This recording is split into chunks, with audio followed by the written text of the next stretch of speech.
Hello everyone, this is Rahul Jakaria from Sharekhan. Welcome back to exciting 3R actionable stock updates. 3R basically means right sector, right quality and right valuation. These are our investment ideas. Today we have an update on Apollo Tyres. Our analyst maintains buy on Apollo Tyres with a revised price target of Rs 619 on its continued focus on operating profitability via eyeing on premiumization, market share gain strategy in European market, and judicious capex program.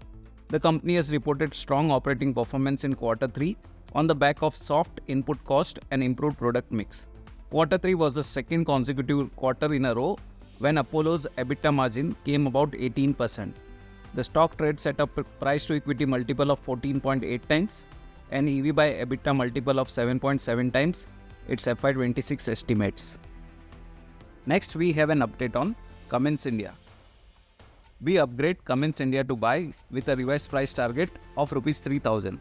In Q3 of FY24, company's domestic sales grew by 36% to Rs 2,177 crores, driven by strong demand from data centers, commercial and residential real estate, manufacturing and continued spending by government on infrastructure. The company has improved its distribution penetration and introduced new parts and products in the market to improve sales. The company has also entered niche areas like railways and defense. Company is also working on entering reconditioning market, which will provide company with new avenues for growth.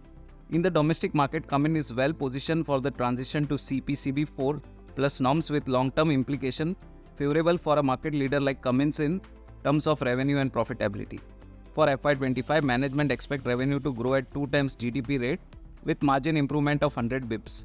We expect a 26% CAGR in PAT over FY23 to FY26, along with healthy ROE of 25% and ROC of 31%.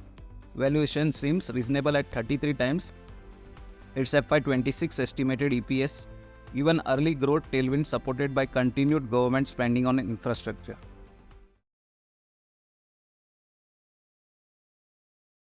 Investment in securities market are subject to market risks. Read all the related documents carefully before investing.